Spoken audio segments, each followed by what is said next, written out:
বিসমিল্লাহির রহমানুর রহিম। সুপ্রিয় বন্ধুগণ, এখন আমি রমনা পার্কে দাঁড়িয়ে বাংলাদেশের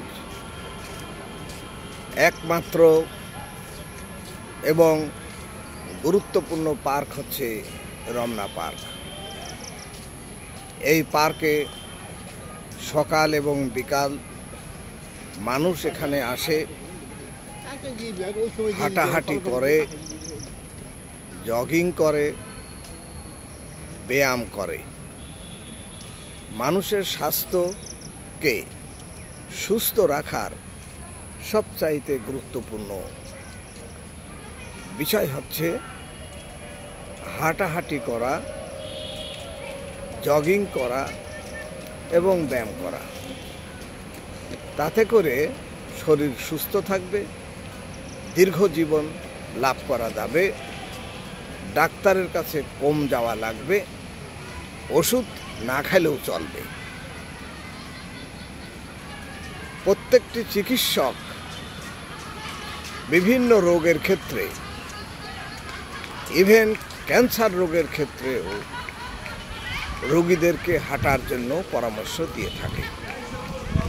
সুতরাং এই পরামর্শ মোতাবেক এবং সচেতন মানুষ এখন এই রমনা পার্কে হাঁটতে এসেছে।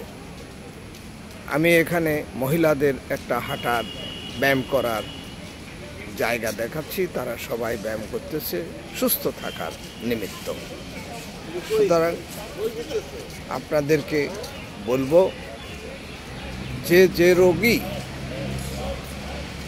আক্রান্ত হয়েছেন, যদি সুস্থ থাকতে চান তাহলে সকালবেলা রমনা পার্কে এসে ব্যায়াম করার চেষ্টা করেন। আপনার বাসার কাছে কিংবা ধারে কাছে ব্যায়াম করার কিংবা সাঁতার দেওয়ার কোনো জায়গা না থাকলে আপনার আশেপাশে যে ব্যবস্থা হাঁটার কিংবা অন্যভাবে শরীরকে সুস্থ রাখার বিভিন্ন কৌশল রয়েছে, সেগুলি আপনি অনুসরণ করতে পারেন। এখানে আপনারা দেখতে পাচ্ছেন অনেক মানুষ একজনের নেতৃত্বে, একজন যিনি ব্যায়ামের শিক্ষক, তিনি বিভিন্ন কৌশলে বডির বিভিন্ন অঙ্গ প্রত্যঙ্গ পরিচালনার সুস্থ রাখার জন্য শিক্ষা দিয়ে চলেছে, আর মানুষ তাকে অনুসরণ করছে। সুতরাং আমি আপনাদের সকলকে বলবো যে ঘরে বসে ওই ব্যায়াম করার সাইকেলে ব্যায়াম না করে খোলা মাঠে যদি আপনি ব্যায়াম করেন, রমনা পার্কে যদি আপনি ব্যায়াম করেন, তাহলে এই যে সবুজ সুন্দর গাছপালা দেখছেন, এই গাছপালা, এই সবুজ ঘাস আপনাকে অক্সিজেন সরবরাহ করবে। আপনার ফুসফুসে অক্সিজেন ব্লাড তৈরি করে এবং কার্বন ডাই অক্সাইডের ব্লাড পরিশুদ্ধ করে। আপনারা জানেন আপনাদের দেহের ডান দিকে এবং বাম দিক মিলে হার্ট রয়েছে। ডান দিকে সুপারিয়র ভেনা কভা এবং নিচের দিকে ইনফেরিয়র ভেনা কভা দিয়ে শরীরের বিভিন্ন অঙ্গ প্রত্যঙ্গ থেকে ডিঅক্সিজেনেটেড ব্লাড বা কার্বন ডাই অক্সাইড সমৃদ্ধ ব্লাড আসে এবং সেই ব্লাড বাম দিকে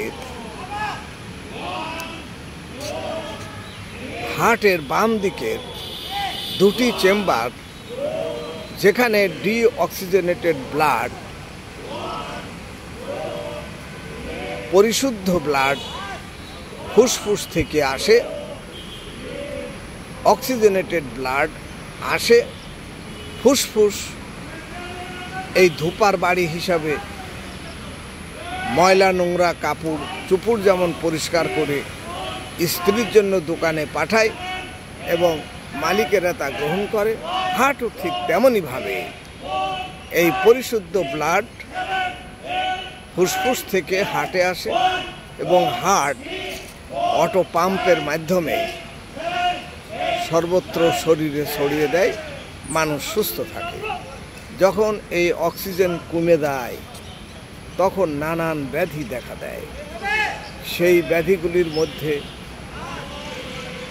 আপনি দেখবেন যে অ্যাজমা হচ্ছে একটা মারাত্মক ব্যাধি, যেখানে অক্সিজেন পাওয়ার জন্য মানুষ হাসপাতালে ভর্তি করে এবং কৃত্রিমভাবে অক্সিজেন দেওয়া হয়। তাহলে আপনি অ্যাজমার রোগী হলে চিকিৎসকের পরামর্শ মোতাবেক আপনাকে এই অক্সিজেন যাতে বেশি পাওয়া যায় সেই ব্যবস্থা করতে হবে। এছাড়া নিম্নাঙ্গে পায়ে হাঁটুর নিচেই যদি অক্সিজেনেটেড ব্লাড বেশি না থাকে এবং সাপ্লাই দিতে না পারে, তাহলে কিন্তু ভেরিকোজ ভেন নামক একটা মারাত্মক ব্যাধি দেখা দেয়। সেই ব্যাধি থেকে মুক্তি পাওয়া খুবই কঠিন।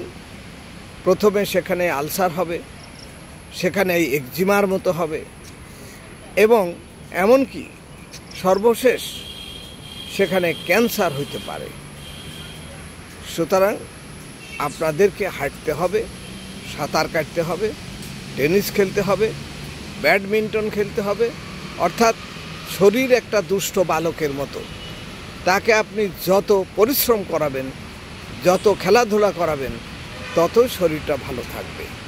সেই জন্য আমি আপনাদের সকলকে এই রমনা পার্কের সকালবেলার এই চিত্র তুলে ধরে রমনা পার্ক সহ বাংলাদেশের ঢাকা শহরে কিংবা বিদেশ গেলে বিদেশের যেখানে হাঁটার সুযোগ আছে, দৌড়াবার সুযোগ আছে, ব্যায়াম করাবার সুযোগ আছে, সেখানে আপনারা ব্যায়াম করতে যাবেন। আমাদের ঢাকা শহরে অফিসার্স ক্লাবে এই শরীরকে সুস্থ রাখার জন্য নানান রকমের খেলাধুলার ব্যবস্থা আছে। জেলা লেভেলে তো পুরো ফ্রি হ্যান্ডে হাঁটা এবং ব্যায়াম করার সুযোগের কোনো অভাব নাই। তাহলে যে সারা বাংলাদেশে যে যেখানে আছেন সেখান থেকে আপনারা ব্যায়াম করবেন, শরীরকে সুস্থ রাখবেন, খাবার নিয়ন্ত্রণ করবেন। যে খাবার খেলে রোগ বাড়বে সেই খাবার থেকে দূরে থাকবেন। অর্থাৎ আপনার স্বাস্থ্য আপনারই হাতে। ডাক্তারের ওষুধ খাচ্ছেন বলে গাউট রোগী গরুর মাংস খাবেন না, প্রেশারের রোগী লবণ খাবেন না, এরকম ডাক্তার যা নিষেধ করেছে তা আপনি মেনে চলবেন, নিজেকে সুস্থ রাখার চেষ্টা করবেন। সবাইকে ধন্যবাদ। এই ভিডিওটির লিঙ্ক সবার মধ্যে শেয়ার করে আপনি উপকৃত হন এবং নিজে উপকৃত হয়ে অন্যকে উপকার করলে আপনি সোয়াব পাবেন। এই প্রত্যাশায় আজকের এই ভিডিও এখানেই শেষ করছি। আল্লাহ হাফেজ।